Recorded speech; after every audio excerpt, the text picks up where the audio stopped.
What if I told you that investing just $1,000 today could turn into over $6,700 in 20 years? Without you lifting a finger? That's not a get-rich-quick scheme. That's the proven power of stock market investing. And by the end of this video, you'll understand exactly how it works. Welcome to the first video in our Complete Stock Market for Beginners series. Whether you're starting with $50 or $5,000, this series will give you everything you need to start building real wealth through the stock market. Here's what makes this different. We're not going to overwhelm you with jargon or complicated theories. We're going to break this down step by step, starting with the absolute fundamentals today. Before we dive in, grab a notebook. This is educational content designed to change your financial future, so take notes and feel free to pause and re-watch sections. What is the stock market? Really? Let's start with the basics. The stock market is essentially a digital marketplace where people buy and sell ownership stakes in companies. When you purchase a stock, you're not just buying a random piece of paper or a number on a screen. You're actually becoming a part owner of a real business. Think about it this way. Imagine your favorite coffee shop decided to raise money to expand to new locations. Instead of taking out a loan, they could sell shares of ownership to the public. If you bought those shares, you'd own a small piece of that coffee shop. As the business grows and becomes more profitable, your ownership stake becomes more valuable. This is exactly what happens with publicly traded companies like Apple, Microsoft, or Coca-Cola. These companies have sold shares to millions of investors around the world, and those shares are traded back and forth on stock exchanges every single day. Whether you're investing $50, $500, or $5,000, the same mathematical magic applies. Now, you might be thinking, why should I invest in the stock market when I could just keep my money in a savings account? This is one of the most important questions for stock market for beginners to understand. Here's the reality. Traditional savings accounts at major banks like Chase or Wells Fargo typically pay around 0.1% to 0.15% interest. Let's put that in perspective. If you somehow had $1 million sitting in one of these accounts, you'd earn just $1,000 per year.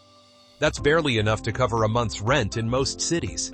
But here's where stock market investing changes the game. Historically, the stock market has delivered average annual returns of 8 to 10%.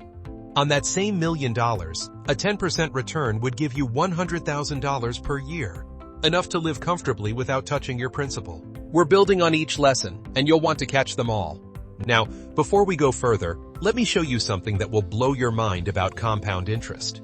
Let's say you invest $1,000 and earn a 10% return in the first year.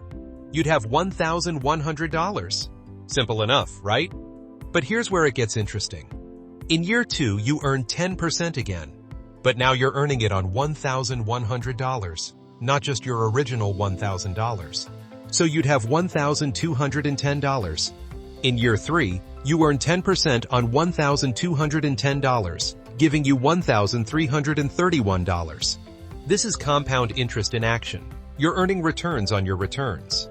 If you continued this for 20 years without adding another penny, that initial $1,000 would grow to over $6,700. And if you consistently added money each month, the results become truly life-changing. Stock market investing is one of the most reliable ways to outpace inflation and preserve and grow your wealth over time. Here's something most stock market for beginners don't realize about inflation, and it's critical to understand. There's another reason why stock market investing isn't optional. It's necessary. It's called inflation, and it's silently eroding your purchasing power every single day. The Federal Reserve, which is America's central bank, targets a 2% inflation rate annually. But in recent years, we've seen inflation spike to 5 to 8%. What does this mean for you? Here's a simple example. In 1971, mailing a letter cost 8 cents. Today, that same stamp costs 73 cents. The service is identical. You're still just mailing a letter, but it costs nearly 10 times more. That's inflation at work. This volatility is normal. It's part of stock market investing. One of the most reassuring facts for stock market for beginners is that stocks have consistently outperformed virtually every other investment class over the past century.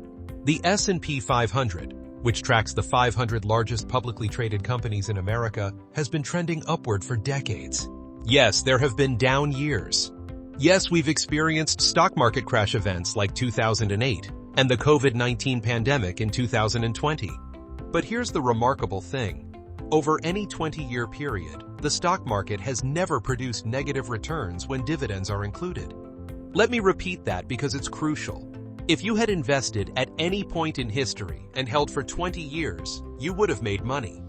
Even if you had the worst timing imaginable and invested right before a stock market crash, time would have healed those wounds.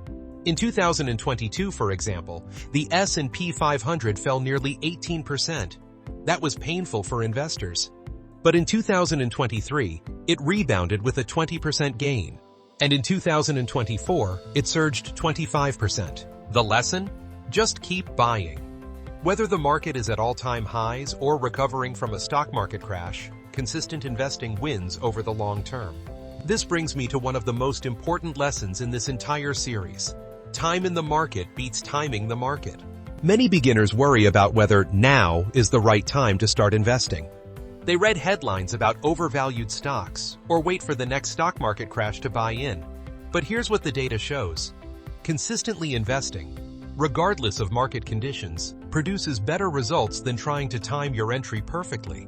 There's a fascinating study that looked at what would have happened if you had searched stock market overvalued back in 2012. You would have found dozens of articles warning that stocks were overpriced by 50% or more. Many investors sat on the sidelines, waiting for a crash. But the S&P 500 was trading around 1,400 in 2012. Today, it's over 6,000. Those who waited for the perfect moment missed out on more than tripling their money. We'll even build a sample dividend portfolio together. Over the next 3 videos, we're going to build on this foundation. Here's what's coming. In video 2, we'll dive deep into stock market terminology and how to categorize different types of stocks. You'll learn about market caps, sectors, dividends, and all the language you need to speak like an informed investor. In video 3, we'll explore how to actually construct a portfolio that matches your goals and risk tolerance. We'll discuss diversification, asset allocation, and specific strategies for stock market for beginners. And in video 4, we'll do live demonstrations. I'll show you exactly how to open a brokerage account, how to research stocks, and how to make your first investment. Understanding this psychologically prepares you for the inevitable volatility ahead. Before we wrap up this first video, I want to give you some homework. Don't worry, it's simple. First, calculate how much you could realistically invest each month. Look at your income, subtract your essential expenses, and see what's left. Even if it's just $50 or $100, that's a perfect starting point for stock market investing. Second, start thinking about your financial goals. Are you investing for retirement in 30 years? Saving for a house down payment in 5 years? Your timeline will influence your strategy, which we'll discuss in detail in video 3. Third, educate yourself about the reality of stock market crash events. Click that video and let's keep building your investing knowledge together. Stock market investing isn't gambling, and it's not reserved for the wealthy or the Wall Street elite. It's a proven, accessible way for ordinary people to build extraordinary wealth over time. The key is to start. Not tomorrow, not after the next stock market crash, not when you have more money saved up. The best time to plant a tree was 20 years ago. The second best time is today. In our next video, we'll demystify all the confusing terminology and jargon that makes stock market for beginners feel overwhelmed.